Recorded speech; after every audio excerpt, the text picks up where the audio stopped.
அனைவருக்கும் வணக்கம். இன்னைக்கு யார் இந்த விஜயகாந்த் தொடர்ல 14ஆம் பாகம் பார்க்க போறோம். வாங்க பார்க்கலாம்.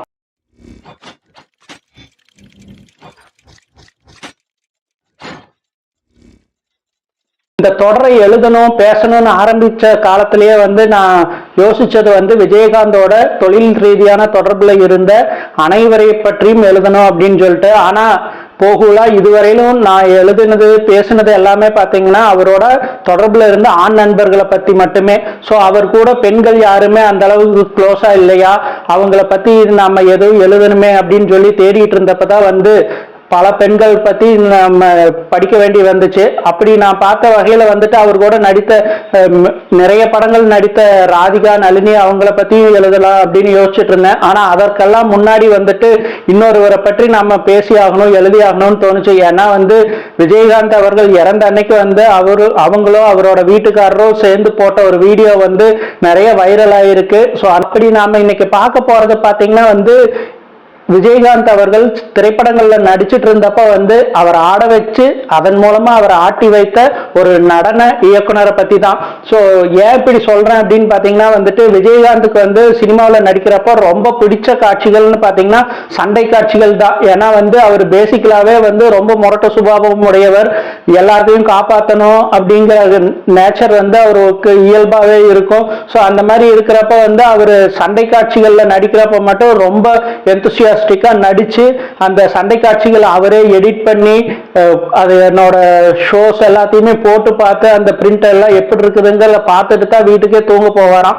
அந்த அளவுக்கு சண்டை காட்சிகள்ல அவர் அவ்வளவு ஈடுபாடோட இருப்பாரு.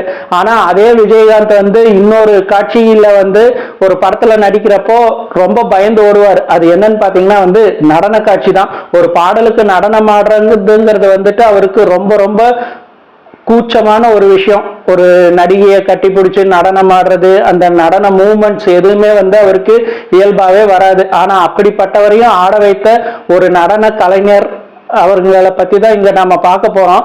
அவங்கள பத்தி பேசுறதுக்கு முன்னாடி அவங்களோட கணவர் ஒருவர் இருக்காரு. அவரும் தமிழ் திரையுலகில் மிக பிரபலமான ஒருத்தர் தான். யாருன்னு அவரு 80கள்லயே நிறைய படங்கள்ல நடிச்சும் இருக்காரு, வில்லன் குணச்சித்திர கதாபாத்திரங்கள்ல. 90கள்ல நடித்த பல பிறமொழி கலைஞர்களுக்கு டப்பிங் ஆர்டிஸ்டாவும் பணிபுரிந்திருக்கிறார். அவர் பெயர் ஜி சீனிவாசன் சொல்லிட்டு. இது 1980ஸ்ல படம் பார்த்தவங்களுக்கு தெரியும். பாரதிராஜாவோட புதிய வார்ப்புகள், அதே மாதிரி ஆர் சுந்தரராஜன் அவர்கள் இயக்கி ரஜினிகாந்த் எல்லாம் நடித்த ராஜாதிராஜா அந்த மாதிரி படங்கள் எல்லாம் அவர் நல்ல ரோல்கள்ல நிறைய நடிச்சிருக்காரு. அவரோட மனைவியான புலியூர் சரோஜா அவங்கள பத்தி தான் நாம இதுல பார்க்க போறோம். 80கள்ல அவங்க நடனம் சொல்லி கொடுக்காத நடிகர்களே யாரும் இல்லைன்னு தான் சொல்லணும். ரஜினி, கமல் தொடங்கி விஜயகாந்த், சத்யராஜ், கார்த்திக், பிரபுன்னு எல்லாத்துக்குமே நடனம் சொல்லி கொடுத்துருக்காங்க.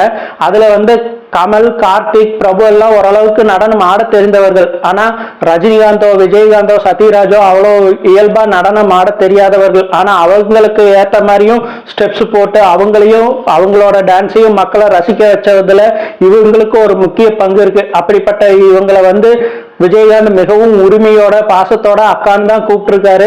இன்ஃபேக்ட் அந்த காலகட்டத்தில் இருந்த எல்லா நடிகர்களுமே அப்படிதான் கூப்பிட்டுருக்காங்க. அதே மாதிரி இவங்களோட கணவரான ஜி சீனிவாசனையும் மாமா மாமான்னு உரிமையோட கூப்பிட்டுருக்காரு. ஸோ அவ்வளவு பாசமா கூப்பிட்டு அவங்களுக்கெல்லாம் அவர் நிறைய உதவிகளும் பண்ணியிருந்திருக்காரு. அப்படி அவங்களோட பழகிட்டு இருந்த சமயத்துல அவரோட மகன், ஒரே ஒரு மகனான சத்யநாராயணன்றவர் ஒரு சாலை விபத்துல இறந்துடுறாரு. இறந்ததுக்கு அப்புறம் அவங்களோட மொத்த வாழ்க்கையுமே முடிஞ்சு போச்சுன்னு ரொம்ப டிப்ரெஸ் ஆகி உட்காந்துட்டு இருந்த சமயத்துல இவர் விஜயகாந்தா முன் அவங்களுக்கு ஒரு உதவி செய்யும் பொருட்டு அவங்களோட அந்த டிப்ரெஷன்ல இருந்து அவங்கள வெளியே கொண்டு வரணும்னு சொல்லிட்டு மனோபாலா டைரக்ட் பண்ண ஒரு படத்துக்கு நாகர்கோயில்ல ஷூட்டிங் நடக்குது. அங்க இவங்களுக்கு டிக்கெட் எல்லாம் போட்டு இவங்களை அனுப்பிச்சு விட்டாங்க. அங்க போய் ஒரு வேலை பார்த்துட்டு வாங்க, ஒரு டான்ஸ் கம்போசிங் பாதியில நிக்குது அப்படின்னு சொல்லிட்டு அங்க போய் அவங்க அந்த ஒர்க் பண்ணிட்டு இருந்தப்போ இவங்களோட மனநிலையை புரிஞ்சு அவங்க தங்கிட்டு இருந்த ரூம் மட்டும் இல்லாம அவங்க பக்கத்து அறைகள் எல்லாத்துலயுமே சாமி பாடல்களா போட்டு இவங்களோட மனசு எந்த விதத்திலையும் பாதிக்காம, எந்த ஒரு வல்கரான பாடல்களோ இல்ல சினிமா பாடல்களோ கேட்காம அவங்கள ரொம்ப சாந்தமா அங்கிருந்து நிறைவான ஒரு வேலையை செஞ்சு அவங்க திரும்பி வர்றது அளவுக்கு உதவி இருக்காரு. அதே மாதிரி அவங்க பையன் பேர்ல அவங்க ஒரு ஸ்கூல் நடத்திட்டு வர்றாங்க.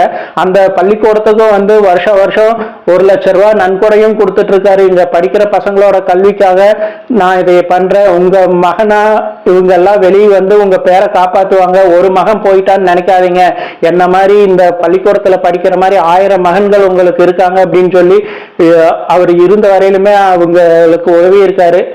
இன்னைக்கு தேதிக்கு வந்து அவங்க 2 பேர்த்தினாலையுமே நடக்க முடியாம ஒரு வயோதிகத்துல இருக்காங்க. இருந்தாலும் வந்து தன் பையன் பேர்ல உருவாக்குன அந்த பள்ளி மூலமா வந்து பல மாணவர்களை அவங்க உருவாக்கி வெளியே அனுப்பிட்டு இருக்காங்க.